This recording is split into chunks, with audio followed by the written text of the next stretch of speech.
صاف کے M N as اس وقت الیکشن کمیشن کے باہر موجود ہیں. اس سے پہلے قومی اسمبلی بھی گئے اور اسپیکر کے رہائش گاہ بھی جانے کی کوشش کی لیکن پہنچے نہیں. سر 44 ایم این ایز کے آپ نے استعفے واپس لینے کے لیے کیا ہے پلان.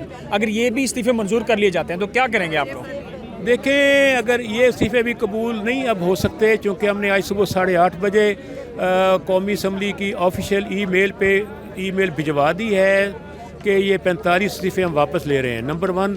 نمبر 2، ہم نے اسپیکر صاحب اور سیکرٹری قومی اسمبلی کو واٹس ایپ بھی کر دی ہیں.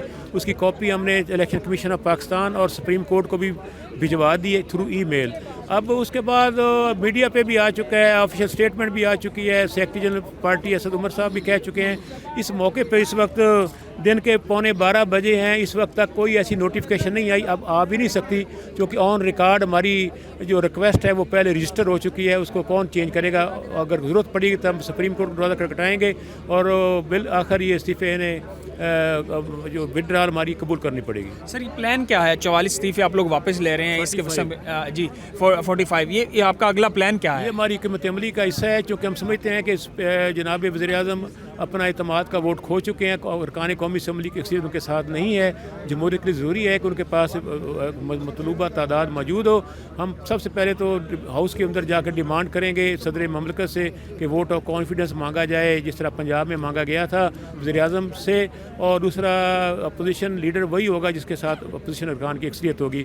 تو حقیقی جمہوریت کے لیے حقیقی اپوزیشن بھی ہونی ضروری ہے. آخری بتا دیں کہ 3 دن کے لیے پارلیمنٹ کے دروازے بند ہیں جو کہا گیا شارٹ سرکٹ کے باعث. دوسرا، اسپیکر خود کہتے رہے کہ میں ایک کو بلا کے استعفے منظور کروں گا. تو آپ لوگ کہہ رہے ہیں کہ اب تو آئینی طور پہ ہی آپ نے استعفے واپس لینے کے لیے کہہ دیا ہے، تو اسپیکر پھر بھی منظور کر لیتے ہیں تو کیا کریں؟ نہیں، وہ نہیں کرے گا نا. کیسے کریں گے؟ وہ آئینی طور پر کر نہیں سکتے. آئین قانون کہیں نہ کہیں تو عمل ہوگا نا. اگر آئین قانون نہیں پھر بنانا ریپبلک ہو جائے گی پاکستان. پھر بھی آزاد جمہوری ریاست تو اس کو کوئی نہیں کہے گا. تھینک یو سو مچ جی. ریاض فتحانہ صاحب ہمارے ساتھ موجود تھے، ہم ان سے بات کر رہے تھے. آج تحریک انصاف کے 45 ایم این ایز اپنے استعفے واپس لینے کے لیے اسپیکر کے پاس گئے ہیں اور احتجاجی مظاہرے بھی کر رہے ہیں. انہوں اسپیکر ہاؤس گئے، اس کے بعد الیکشن کمیشن کے باعث گئے، مظاہرہ کیا گیا ہے.